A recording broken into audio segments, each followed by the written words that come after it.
O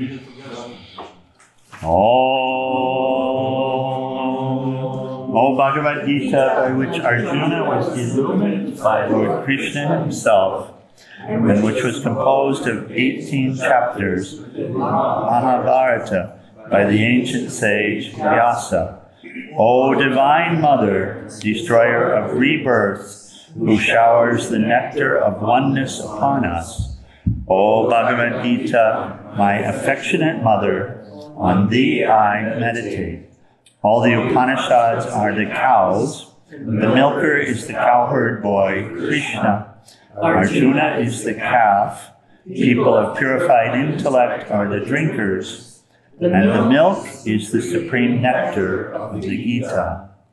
My salutations to the Lord, who is the source of supreme bliss, whose grace makes the mute eloquent, and the crippled cross mountains. Hari Om Tat Sat. Okay. So we closed the third discourse yesterday. And traditionally, we always mark the close of the discourse, close of the chapter. Thus, English translation again we deal with. Thus, in the Upanishad of the glorious Bhagavad Gita, the science of the eternal, the scripture of yoga, the dialogue between Sri Krishna and Arjuna, ends the third discourse entitled The Yoga of Action.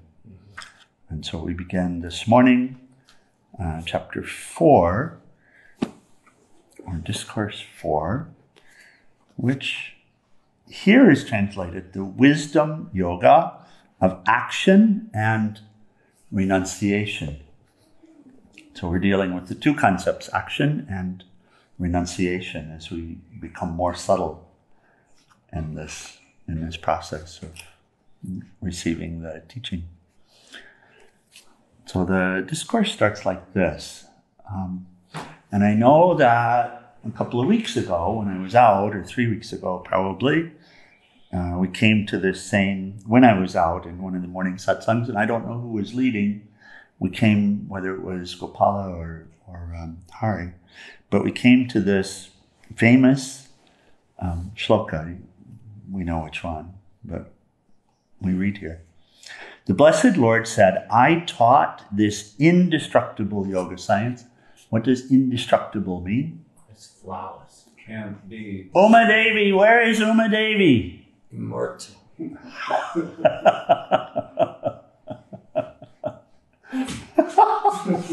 This is for you.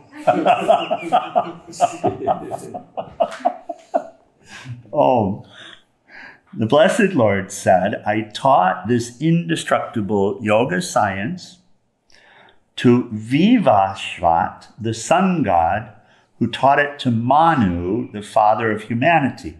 Manu, in turn, taught it to the great sage Ikshvaku. So there's no commentary here from Swamiji. There is commentary about, in fact, quite an extensive commentary on that verse from Swami Chinmayananda.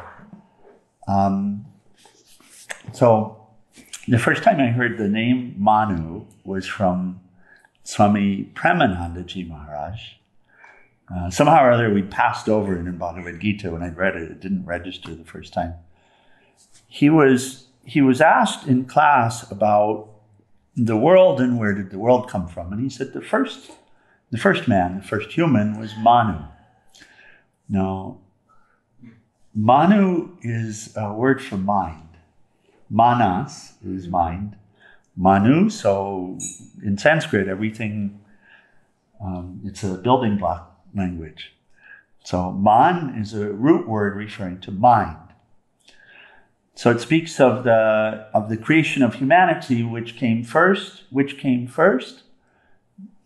The mind. The mind. The mind.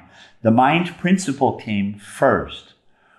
So, which it has to be, because the human is a mental creation.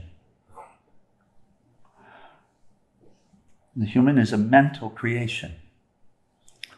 Remember what a person is. What is a person? Persona, personae, Greek. What is a person? Creation. Remember, we've covered this. Sorry? It's the mask. It's the mask. The mask. So what is underlying the mask? Mind. No. The mind and the mask are one. Soul spark. Or God spark. Yeah, God is underlying the mask. Is it so? Soul is underlying the mask, right? The part we keep forgetting, the I. The one we keep forgetting to count when we cross the river and look for the 10 across. We keep forgetting the 10th, the I. So, and the I is wearing the mask, correct? So what is the mask? The mask is the mind. Manu is the first man, the first person.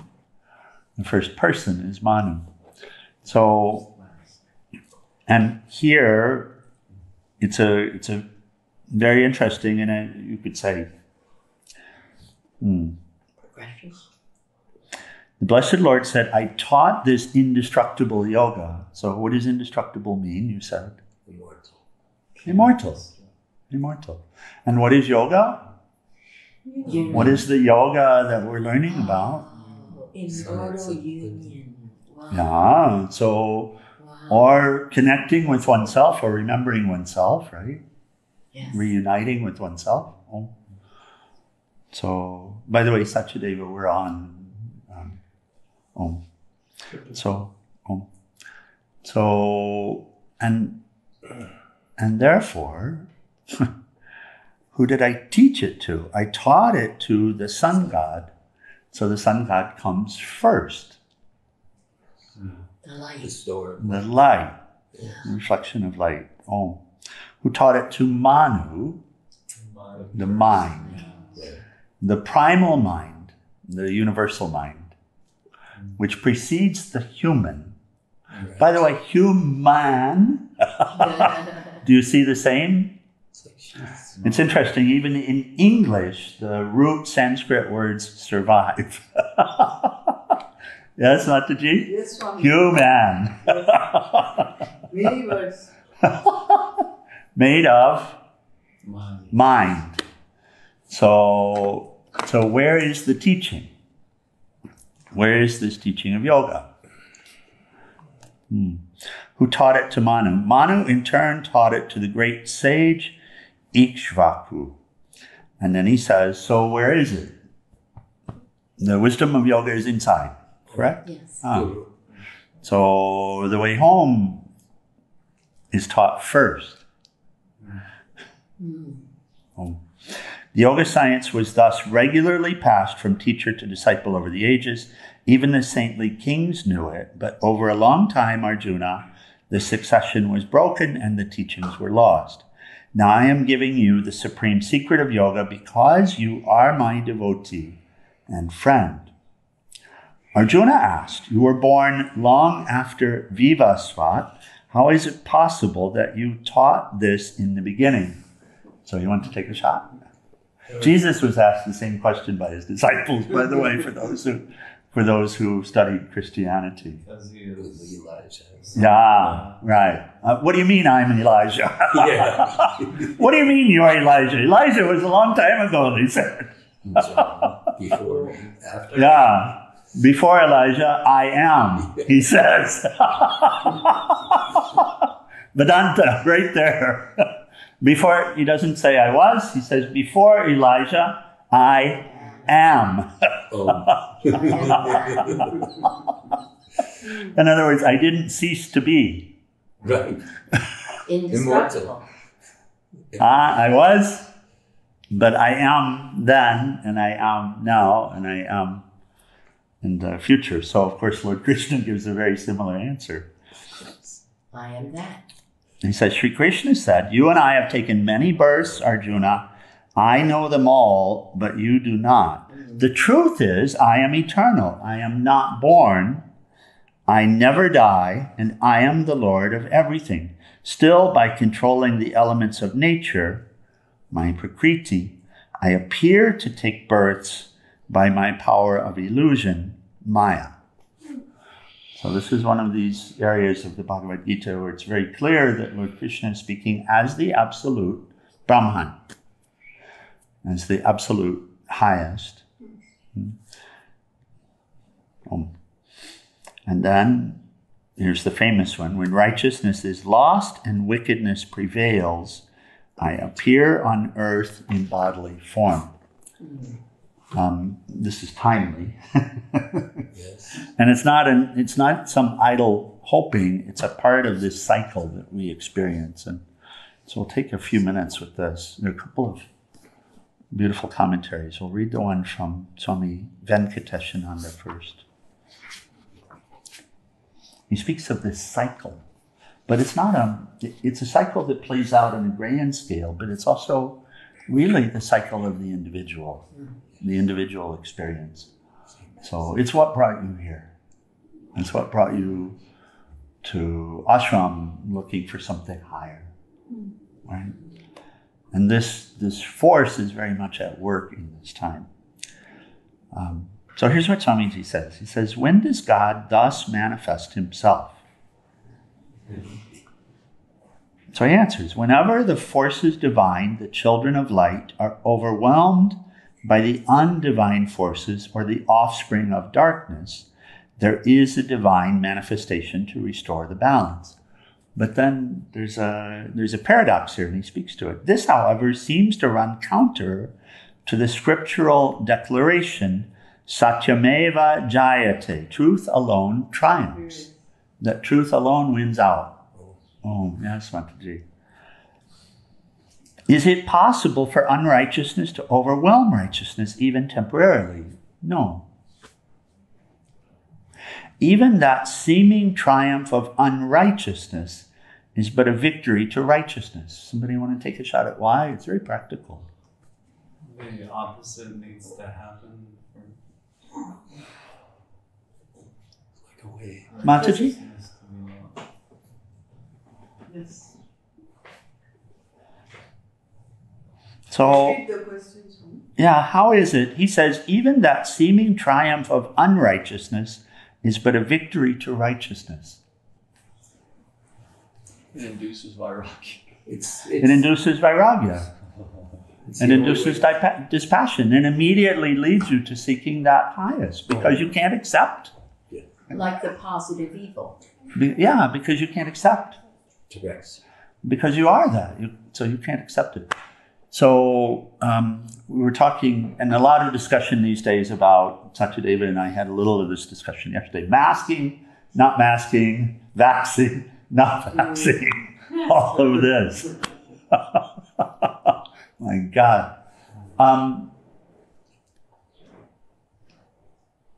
It's as if, and this was a statement a couple of days ago, it's as if the Lord, which is righteousness, but also which is our own self, it is as if the Lord is wanting us to see that nothing here will do, that nothing here will satisfy. Huh? And therefore will take all of the pleasures away from us that we may find the greatest pleasure within and without. We'll take everything away. There's a verse in the Bhagavatam that speaks to this, and the verse is where the Lord speaks to his disciple, and he says, to my disciples, to those who worship me, those who follow me, I give them whatever they wish. So that's the concept of the boon-giving tree. Mm-hmm. I give them whatever they wish for. So they pray to me for money, I give them money. They pray to me for power, I give them power. For my devotees, I give them whatever they wish. For those that I love, I take everything away. So we seek. Why? So we seek. So that we can see, so that we can be free. And we only want so that we can have that bliss that we really want, so that we can have that happiness, that joy that we really want, so we can have the completion that we long for, the end of the feeling of being separate. Which is really what we want. If you look at what we want, what do we want? We want to love and be loved. Is it correct? How much? A little?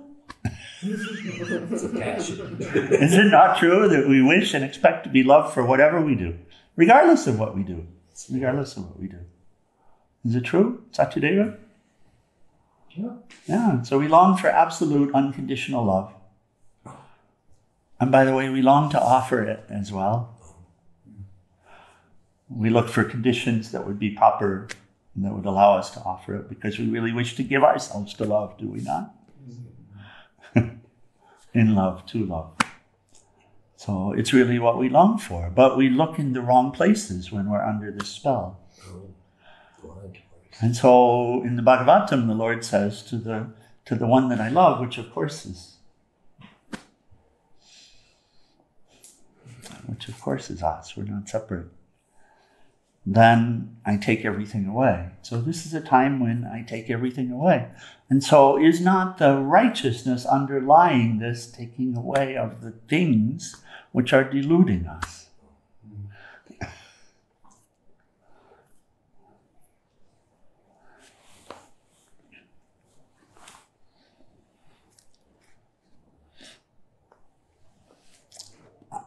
I get it. There's something that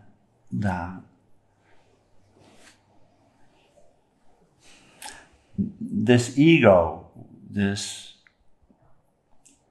feeling of being separate, when this feeling of being separate here is here, and when we've identified with it, we're identified as soul with being separate with this notion,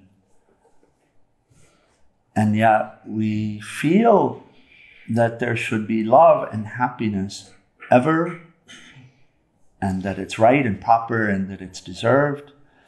But in placing that out in the objects, then we'll long for a righteous state outside.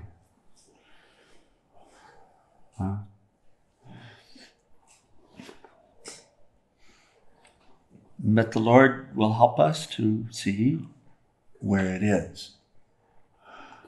But when the children are just picking up the toys, toy after toy after toy after toy, and we have to set the toys down in order to have what we actually want, then the hand will take the toys away.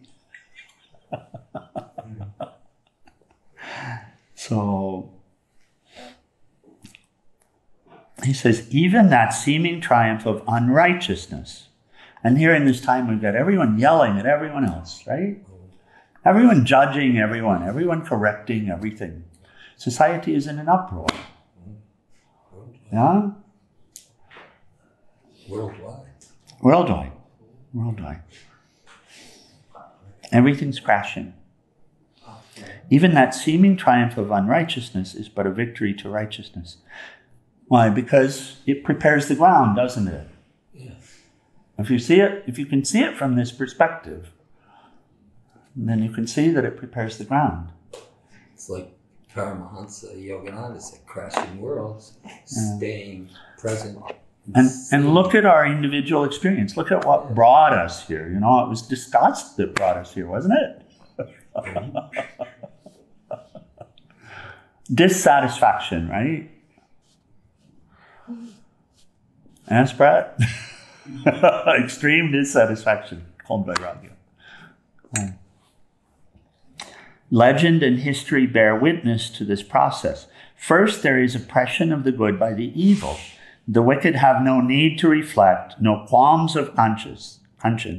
The good are circumspect. The former take undue advantage. You need not turn the other cheek. I know where it is, says the wicked man who persists in his oppression of the good. When this oppression reaches the limit, there is compression which disturbs the very core of the good being oppressed. At this core, there is God. When evil reaches this core, there is explosion. His power manifests itself in its own glory. This is the historical process. Oppression compression, explosion. The first two are to see the seeming triumph of unrighteousness, a true victory for righteousness. Extreme unrighteousness does a signal service of bringing God and divine power into manifestation. If all this is puzzling, the Bhagavatam fans it further. It is not as though the children of light are gods and the wicked ones are the creatures of some other creator. They are all God's children. There are periods in the cyclic world process where one or the other of these creatures holds sway, and that too is God's play. That's Swamiji. And there's a lovely commentary here from Swami Satchidananda as well. He says, sometimes I'm asked about the coming of the Messiah. The Messiah is the one who brings a message from God. Whenever people forget the true message of God, there is a dharma. Hello, dear. Let's move on. I don't want to squish you. There is a dharma or unrighteousness. Then God comes to remind, transform, and redirect people back to the proper path. If need be, God even destroys their physical bodies, then allows them to go through another birth to learn better. It's a form of purgation. The word purgation, purge, right? So it's a clearing. Cleansing. Why should God come into existence in the physical world? The 7th shloka gives a promise. Whenever there is decay in dharma, virtue, and a rise of a dharma, I come embodied to be in the midst of the people, to move as one with them, to help the needy people and to help the people who really want to escape from this dilemma. It's a promise given to us by God. The Bible says God sent Jesus as the Son of God. Why couldn't God come then? Because nobody could recognize God, because God doesn't even have a name. We say God or he, but who says God? Is he or she or it? God knows if I go as God, either people won't recognize me or they will be afraid of me because they don't know who I am. I can't just go as me because I'm neither human, animal, nor plant. I'm formless and nameless. How will they recognize me? So I'll go to them in ways they can recognize me. That's why among human beings, God comes as a human being. When God decides to be in the midst of buffalo, certainly God doesn't come as a human, but comes as a buffalo. Among pigs, God comes as a mother pig. There are stories of that. We recognize God only when God comes as us. God comes through a form that we understand and with whom we can communicate. When God came to England, God spoke English. When God came to North India, God spoke Sanskrit and Hindi. When God came to Tamil Nadu, God spoke Tamil. That's the promise here. I come to people in their own way so they can understand me and communicate with me. I come to help them get out of this turmoil, to take them from the unholy to the holy land, from a-dharma to dharma, from the unreal to the real. And he speaks of Israel. He says, what is Israel? In essence, it means that which is real. When the children of Israel wanted to escape the unholy land and go to the promised land, God didn't just come and pull them out. First, they had to feel deeply, oh, we don't want to be in this wicked place. We want a place where we can practice virtue and truth. The minute that you feel that you want help and guidance, someone to save you, then the Savior comes. And nothing can stop God from saving you, neither land nor sea. Even the sea will part. All scriptures also have their esoteric meanings over and above the story itself. When God wants to help you, nothing can stop God. That's the promise that God gives in this oft-quoted shloka. Who thinks about God when everything is comfortable and going fine? You have to be hungry for God to appear like this for you. You have to ask with all your heart, and then it will be given. Why only then? It's not because God is a miser. God wants to see that you're very hungry. Then God can really feed you. That's the secret. And that's that lesson of the Bhagavatam, isn't it? Mm. You might even throw it back in my face. So God waits to appear until you're fit for that and you have the need. Of course, God is always here. It's not that God is coming and going, sometimes here, sometimes away. In one sense, it's all right to talk this way. But where is God actually? Where is God actually? Everywhere. Yes. Everywhere. That's what he says. Where can God go or come from? It's true. But unless you need to feel that presence, you won't be looking for it.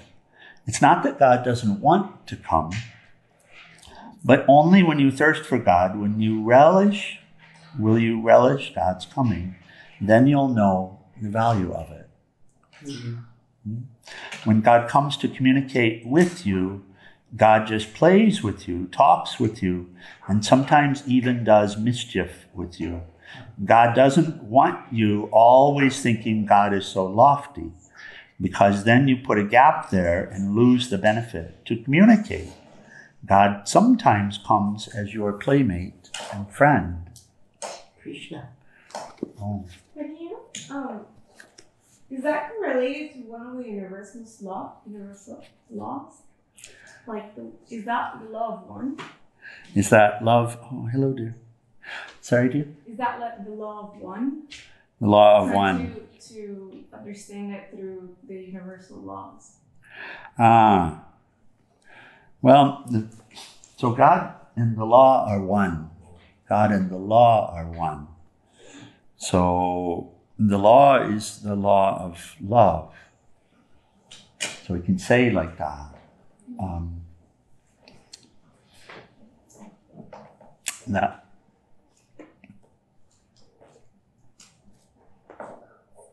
I don't know if that's helpful in relating.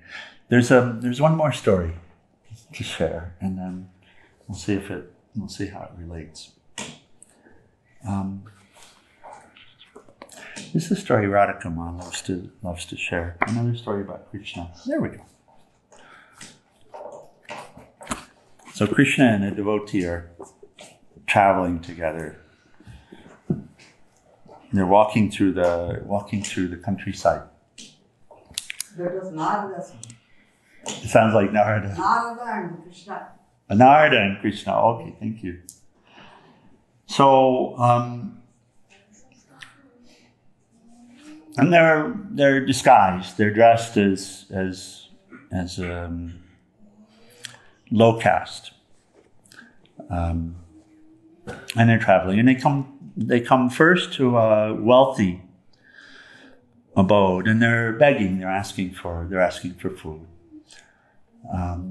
And they come first to a wealthy abode, and they come to the gate, and they inquire for food, and so the servant of the master of the estate listens to them, and then goes and talks with the master, and the master says, "Tell them that I'm not here." And so the servant goes back out and tells Krishna, "Narada, he's not here. I'm sorry, we can't be of any help." And so they walk a little bit, and Krishna says, let him have more money and more power. And so it's that. Just because he said it, it's so. And so more power, more money. And they continue on, and they come to a very small homestead, and they have really nothing.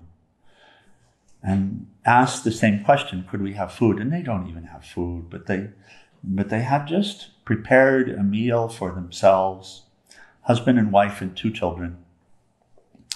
They just prepared a meal for themselves, and it was a very simple meal. It was just bread, flat bread.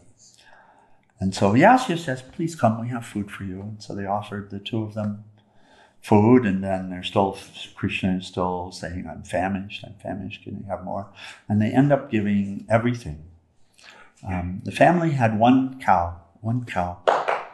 And so they leave the premises, and Krishna says, Let the cow die. Let the cow die.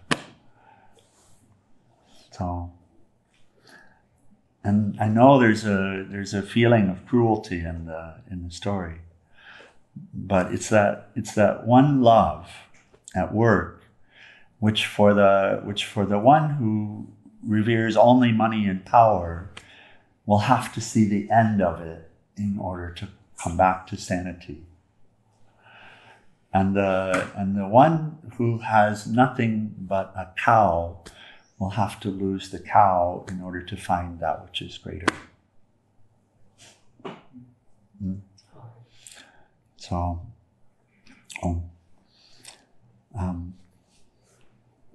so the law of love is always at work here. The law of love is always at work here. When we come to understand that the situation that we're dealing with is that we're dreaming, we're imagining, and we're imagining that which is causing us to suffer. It's like dear Theo is in bed at night screaming, and you know that she's suffering from a nightmare, right? You know that she's suffering from a nightmare. She doesn't know that she's suffering from a nightmare, but you do. So you get up, you hear her, and what do? You do whatever it takes to wake her up, right?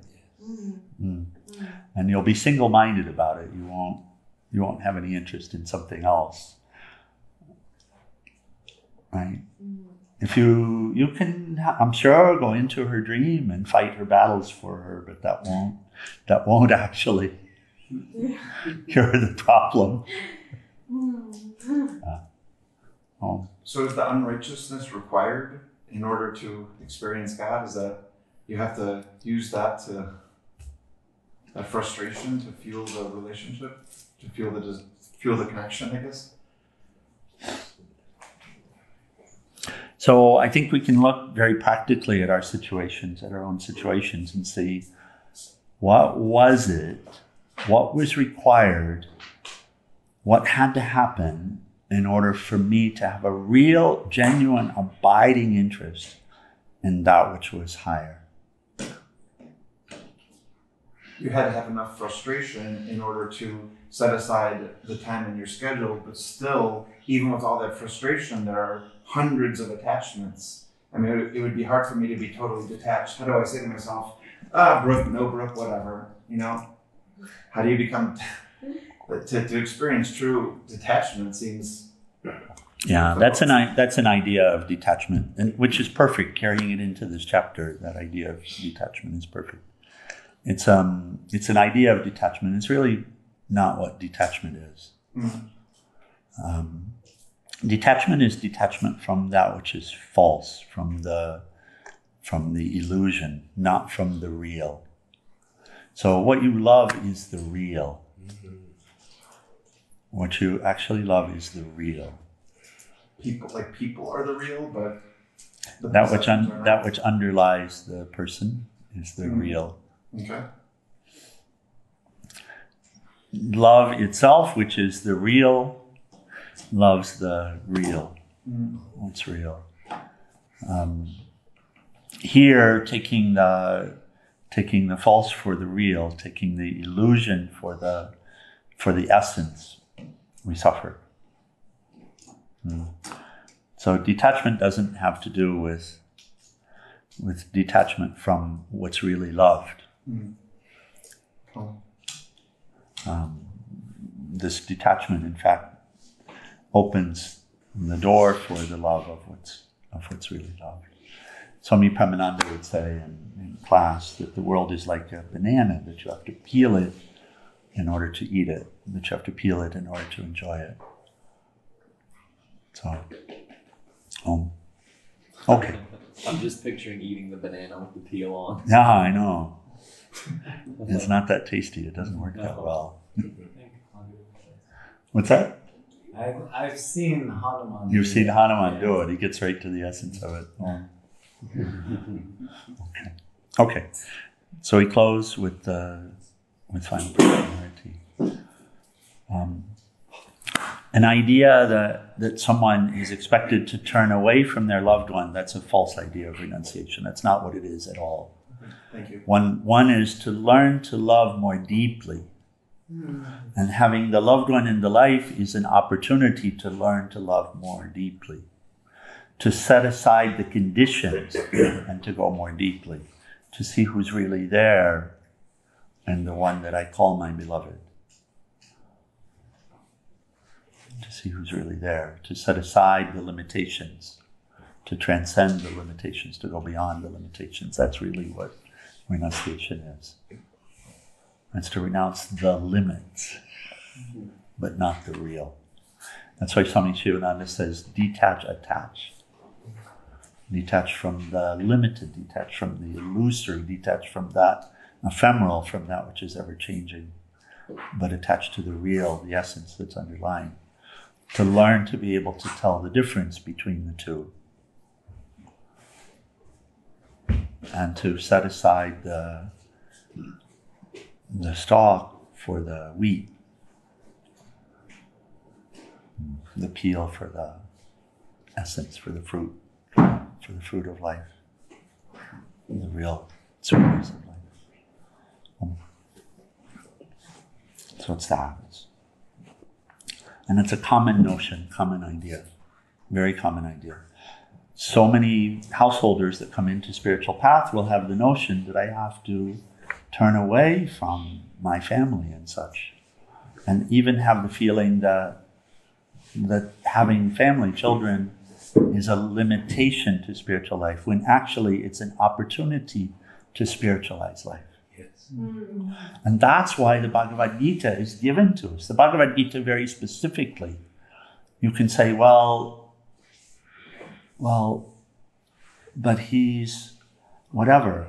We forget. Arjuna is a married man. Arjuna has children. So the yoga that's being shared is a yoga that does not require a turning away from the relationships that we have. It's a yoga that helps us to spiritualize it all. To see Krishna right where you are, right in front of you. So it's it's to experience it. It's a very practical teaching in this way. It's not about running away from something. It's about embracing it and learning how to embrace it fearlessly. Fearlessly. Not just with courage, but fearlessly. To truly transcend fear, to truly transcend these limitations.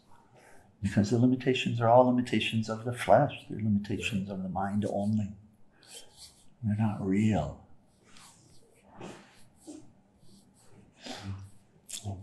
Okay, let's close with final prayers in R2, page 174.